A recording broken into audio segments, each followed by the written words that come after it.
जो आपने agree model अपनाया है, वो किस प्रकार से तो अपनाया है? कितनी ज़मीन में कर रखा है आपने?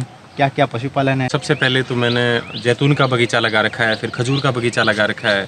ये आप मेरे पीछे देख पा रहे हैं, गोवंश है, देसी गायों का पालन कर रखा है, गिर और साहिवाल नस्ल की गायें हैं। अश्व पालन भी कर रखा है, घोड़ी भी पाल रखी हैं। आगे मौसमी का बगीचा है, झाड़ियों का बगीचा है, चंदन का बगीचा है और कुछ कॉटेज बना रखे हैं एग्रो टूरिज्म के लिए, स्टे के लिए गेस्ट रूम भी बना रखे हैं। इच्छा बस इतनी थी कि एक मॉडर्न फार्म बनाएं जिसमें सारी चीज़ें हों, सब चीज़ों के बगीचे हों और आमदनी हमें पूरी साल आमदनी आती रहे। किसी महीने किसी चीज़ से आमदनी हो रही, किसी महीने किसी चीज़ से हो रही, बीच बीच में गेस्ट आ रहे हैं तो गेस्टों से भी इनकम हो रही है। और सबसे जो अच्छा फ़ायदा है एग्रो टूरिज्म का, एक नया कॉन्सेप्ट आया है कि आपके खेत में लोग आके आपके पास रुकें, खेती बाड़ी के बारे में जानें, आपके बारे में जानें और जाते टाइम वो आपके खेत के उत्पाद लेके जाएँ। जब कोई कस्टमर आपके पास आएगा तो उसके जो रेट हैं वो आप डिसाइड करोगे, वो कस्टमर डिसाइड नहीं करेगा। आप अपना सामान लेके बाज़ार में जा रहे हो, मंडी में जा रहे हो, तो मंडी में जो बैठा आड़तिया है, जो व्यापारी है, वो उस रेट को डिसाइड करेगा, भाई मैं तो इस भाव ये चीज़ लूँगा। और यदि आपके खेत में कोई लेने के लिए आया है तो आप फिर भाव आप बताओगे कि भाई ये चीज़ 10 रुपये किलो है, 20 है, 50 है, वो आप बताओगे।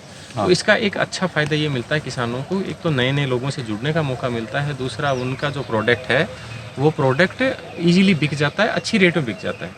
तो किसान की आमदनी उससे डबल नहीं ट्रिपल भी होती है। आपके राइट साइड में तो ये अपनी देसी गाय हैं जी।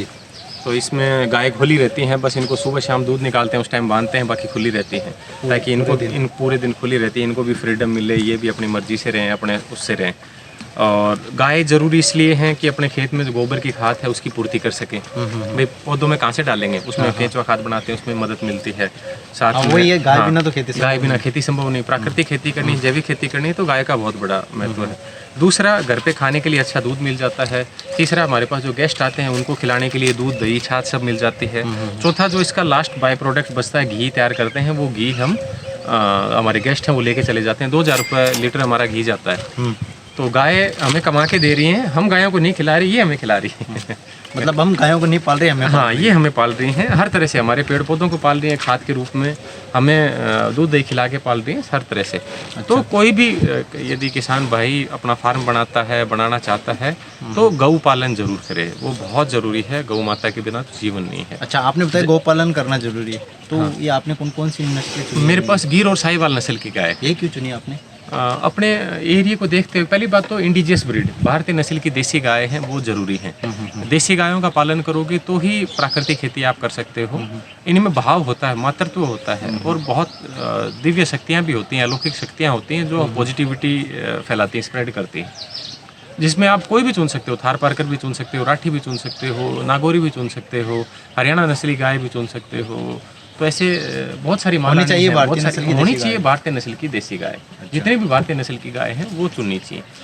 एचएफ और जो विलायती गाय हैं या जर्सी हैं, इनसे थोड़ी दूरी बना के रखनी चाहिए। दूसरा, इस साइड में आप देखोगे लेफ्ट साइड में ये अश्व पालन भी कर रखा है, वो शौक के लिए।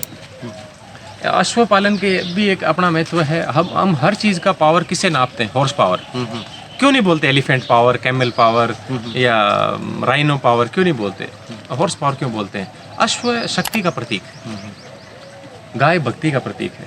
यदि दोनों चीज़ें आपके साथ रहेंगी, शक्ति और भक्ति, तो संतुलित रहेगा। भक्ति तभी सक्सेस हो सकती है जब शक्ति है, संतुलन तभी बैठेगा। तो उसी को ध्यान में रख के अश्व पालन किया। और एक और वहम है कि हम अश्व पालन कर रहे हैं, नहीं। आपके पास कितने भी रुपए हैं, यदि आप अश्व आपके नसीब में नहीं लिखा, आप ला ही नहीं सकते, रुकेगा नहीं आपके पास। यदि आपके पास बिल्कुल भी पैसे नहीं है और आपकी इच्छा शक्ति है, आप अश्व लाना चाहते हो, आपके मन में है और आपके भाग्य में अश्व पालना, तो आपके पास तभी अश्व आएगा, ऐसे आ नहीं सकता। अच्छा, पिछले 15 साल से कोशिश कर रहा था कि भाई घोड़ी आनी चाहिए, घोड़ा आना चाहिए, लाना चाहिए, बहुत देखा, बहुत कोशिश किया, लेकिन जिस पशु का दाना पानी हमारे पास था, तब जाके हमारे पास। ये यहाँ से आपने किस चीज़ के पौधे लगा रहे हैं? ये जैतून के पौधे हैं, ऑलिव के पौधे हैं, इसका बगीचा है। ये तकरीबन 2 एकड़ में जैतून का बगीचा है। और ये जैतून के बीच में हमने कॉटेज बना रखे हैं एग्रो टूरिज्म के। अच्छा, तो वो उसका ये रहता है कि मेरा थार ऑलिव कॉटेज के नाम से रजिस्ट्रेशन है, स्टे के लिए, ऑलिव के बीच में स्टे के लिए एग्रो टूरिज्म। तो बहुत सारे लोग आते हैं, रुकते हैं, वो विलेज लाइफ, फार्मर लाइफ को एंजॉय करते हैं। तो ये भी इसके बीच में बना रखे हैं और देसी तरीके से बना रखे हैं। कोई भी गेस्ट आता है, कोई भी टूरिस्ट आता है, उसको क्या चाहिए कि मेरे को गाँव में के परिवेश में रहना है, लेकिन जैसे ही मैं रूम में कदम रखूँ तो वो मेरे को लग्जरी चाहिए, वो मेरे को अच्छा चाहिए, उसमें मेरे को सारी फैसिलिटी चाहिए, वाईफाई भी हो और एसी हो, गीजर हो, सब कुछ हो। तो उन चीज़ों को ध्यान में रख के और ये चीज़ें कर रखी हैं। तो दोनों तरफ बना रखा आपने सेम सेम? वो अलग अलग है, डिजाइन अलग है, कोई ओवल शेप में है, कोई हेक्सागोनल है, तो अलग अलग शेप में बना रखे हैं।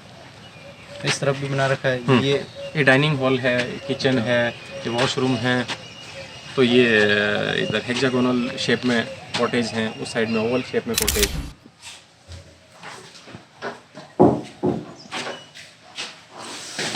ये इस टाइप के कॉटेज हैं।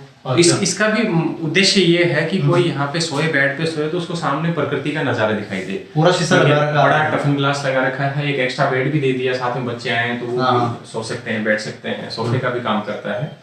तो ये तो आपने ये दीवारें इस प्रकार से कैसे बनाई है? मतलब या तो ये इसके हेक्सागोनल शेप है। क्या है इसका? ये मेरे पास नीदरलैंड से गेस्ट आए थे, अच्छा। डच आए थे, वो रुक के गए थे, एक हफ्ते रुक के गए थे, वो मेरे को इसका स्केच दे के गए थे। वहाँ पे अलग डिफरेंट शेप के मकान बनते हैं, डिफरेंट शेप के रूम बनते हैं। तो उन्होंने ही बताया कि बड़ी टफन ग्लास की विंडो देना, और ये आपको खिड़की ऐसे मत लगाना लेफ्ट और राइट, आप इसको कट कर देना तो वहाँ पे खिड़की लगाना, वो एक आपको अलग शेप की खिड़की मिलेगी, अलग शेप का मिलेगा। तो ये सारी डिजाइन। तो आपने ये ऊपर क्या कंसेप्ट अपनाया? इस ऊपर भी सेम है, नीचे 4 सीलिंग है और साथ में ऊपर टीन डाल दी ताकि कोई नमी और कोई मॉइस्चर कुछ नहीं। तो ये टेम्परेचर को मेंटेन कर लेता है? टेम्परेचर को मेंटेन करता है। टीन भी आइसोलेटेड टीन है। अच्छा।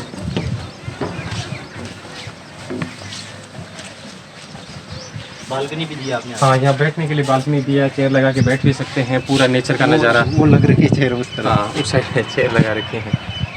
तो वो और ये अलग अलग है? हाँ, इनकी शेप अलग है। वो अंडाकार है, अंडाकार है। नीचे भी वो वैसे ही है क्या? हाँ, नीचे भी ओवल है, ऊपर भी ओवल है। जैसा आपने देखा 2 रूम वो हैं, 2 रूम ये हैं, तो 4 रूम हैं, 4 कॉटेज भी बोल सकते हैं हम इनको।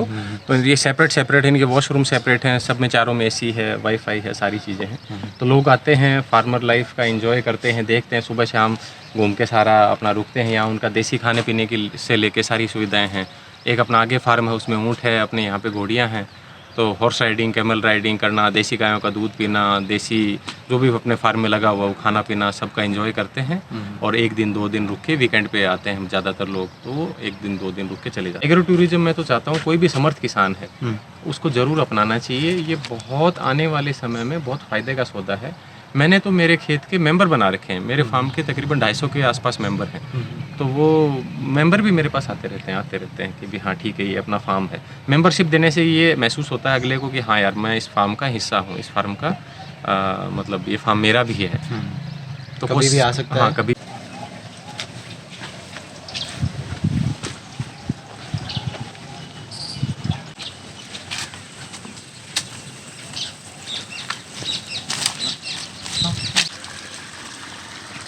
तो ये जो पौधे लगा रखे हैं ये तो चीकू के पौधे, घर में 1-2 पौधे चीकू के जरूर होने चाहिए। मतलब आपने एक पेड़ तो सभी के लगा रखे हैं? हाँ, 2-2 3-3 पेड़, आम से लेके चीकू से लेके सारी चीज़ सब कुछ।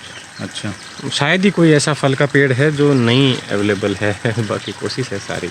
अच्छा, वो तो रुचि है आपकी। हाँ, बिल वगैरह बहुत सारे पेड़ है। ये सामने देखो आम का पौधा है, कितने बढ़िया वाह। अच्छा, वगैरह है वाह। अब बढ़ने में शुरू होगी छोटी छोटी अम्मी। अच्छा, आम का लगता तो बहुत सुंदर है पेड़। हाँ, नहीं आम के पेड़ हैं मेरे पास, हम तो बाजार से खरीद के नहीं लाते आम। 4 पेड़ हैं आम के, खूब लगते हैं, खूब ज़बरदस्त लगते हैं। ये झाड़ियों का बगीचा है, झाड़ियों के साथ साथ ये देखो ये चंदन का बगीचा है। मैं तो किसान भाइयों से अनुरोध करूँगा कि कोई भी किसान भाई इसको आराम से लगा सकता है, ज़्यादा महंगा भी नहीं, 100-200 रुपये का पौधा आता है। चंदन की कौन सी वैरायटी है? ये वाइट सैंडलवुड है। अच्छा। तो ये 2 साल का पौधा देखो कितना बड़ा हो गया। तो कितने पेड़ लगा रखे हैं चंदन के आपने? ये मैंने 100 पेड़ लगाए थे, 85 जिंदा है। इसमें 100 लग रहे हैं? हाँ, देखो बीच बीच में सारे।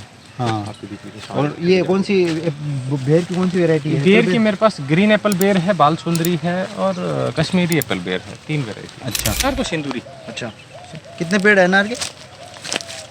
अनार को तो ज़्यादा नहीं, 15-20 पेड़।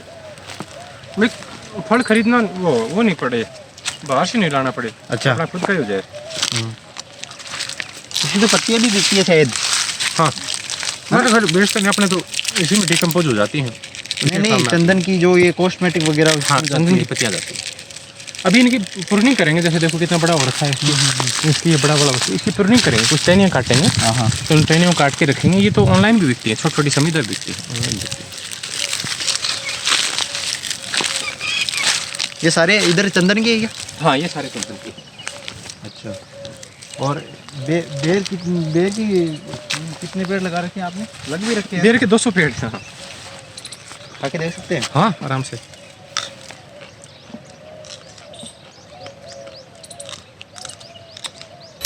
ये मौसमी की जाफा वैरायटी है। इसकी सबसे बड़ी खास बात ये है कि ये लंबे समय तक हरी रहती है। पेड़ पे यदि लगी रहेगी आपकी दिसंबर जनवरी तक, तो भी हरी रहेगी। और अभी लगने लग गए, लगने शुरू हो गए। अभी 3 साल के पौधे हैं ये।